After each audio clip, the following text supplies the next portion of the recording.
Welcome to ज्ञान classes SRKS। ज्ञान classes SRKS में आप लोगों का स्वागत है। आज हम लोग एक अत्यंत महत्वपूर्ण क्वेश्चन के साथ सामने आए हैं, जो आपके विज्ञान विषय के चैप्टर नंबर 1 रासायनिक अभिक्रियाएं एवं समीकरण का क्वेश्चन है। क्वेश्चन कहता है कि संतुलित रासायनिक समीकरण क्या है, रासायनिक समीकरणों को संतुलित करना आवश्यक क्यों है। तो इससे पहले हम लोग दो नियम जानेंगे, जिसका नाम है, एक तो आप जानते हैं ऊर्जा संरक्षण का नियम और दूसरा है द्रव्यमान संरक्षण का नियम। तो हम लोग यहाँ पे यूज करते हैं द्रव्यमान संरक्षण का नियम। द्रव्यमान संरक्षण का नियम कहता है कि किसी भी परिस्थिति में, ठीक है, या फिर किसी भी रासायनिक अभिक्रिया के दौरान ऊर्जा का या फिर द्रव्यमान का ना तो हम निर्माण करते हैं या निर्माण कर सकते हैं और ना ही उसका हम ह्रास कर सकते हैं। मतलब उसका खाली रूपांतरण होता है एक रूप से दूसरे रूप में, ठीक है। और यही बात कहता है ऊर्जा संरक्षण का नियम भी, कि ऊर्जा का केवल रूपांतरण होता है, उसका ह्रास और निर्माण दोनों नहीं होता है, ठीक है।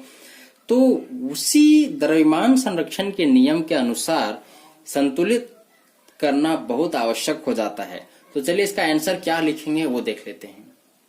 तो इसका आंसर आपके सामने है कि यदि किसी रासायनिक अभिक्रिया में अभिकारकों तथा उत्पादों के परमाणु संख्या समान है तो वह संतुलित रासायनिक समीकरण कहलाता है, ठीक है।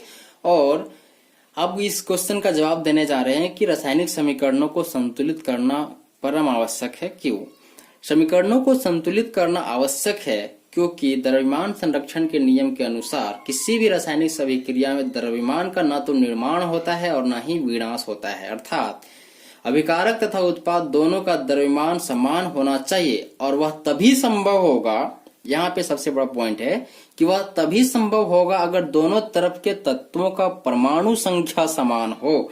मतलब कि हम लोग जो संतुलित करते हैं वो परमाणु संख्या को बराबर करने के लिए ही संतुलित करने का कार्य पूरा संपन्न किया जाता है, ठीक है। तो चलिए इसका हम लोग पहले भी संतुलित कर चुके हैं, एक और संतुलित करने का कोशिश करते हैं। उस बात को समझिएगा कि परमाणु संख्या किस प्रकार से बराबर किया जाता है।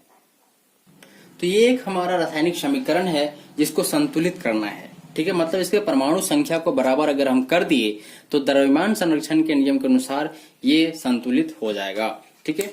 अब यहाँ पे देखिए संतुलित कैसे करना है। अगर एक बार में सारे पे ध्यान दिए तो संतुलित नहीं कर पाइएगा। बात को समझिए, एक एक तत्व को लेना है। देखिए यहाँ पे सोडियम, इस पूरे अभिकारक पक्ष में कितना सोडियम है? 1 है। बना कितना? 2 बन गया, है ना। जब ये 2 बना है, ठीक है, तो यहां तो लगाए 1 थे, बना कितना? 2 बना। मतलब यहाँ पे हमको 2 गुना करना पड़ेगा। अब ऑक्सीजन कितना हो गया? देखिए कुछ भी आप नंबर बिठाओगे उसके बाद क्या बदलाव आया उस पर पूरा ध्यान देना है। तो ऑक्सीजन 2 हो गया, यहाँ पे 4 है, 2 4 6। यहाँ पे ऑक्सीजन कितना है? 4 यहाँ पे है और 1 यहाँ पे 5। मतलब कि हमको इधर भी बराबर करना होगा। तो अगर हम यहाँ पे 2 से मल्टीप्लाई कर देते हैं तो ऑक्सीजन तो 6 हो गया, 4 यहाँ और 2 यहाँ, 6 हो गया। अब आते हैं हाइड्रोजन पे। हाइड्रोजन यहाँ पे 2 यहाँ है, 2 यहाँ 4 है, यहाँ पे 2 2 4 हो गया, 2 2 जा 4, ठीक है। सल्फर 1 लगा था, सल्फर 1 बना है, और ऑक्सीजन तो इसका हम लोग कंप्लीट कर चुके हैं।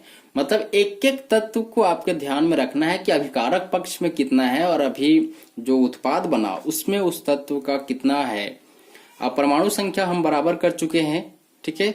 तो वो अब पूरा संतुलित हो चुका है। यहाँ से आपको क्वेश्चन पूछता है 3 मार्क्स का कि निम्नलिखित रासायनिक समीकरणों को संतुलित कीजिए। या तो लैंग्वेज वाला क्वेश्चन देगा या फिर आपको इस प्रकार का एक रिएक्शन दे देगा और बोलेगा संतुलित कीजिए।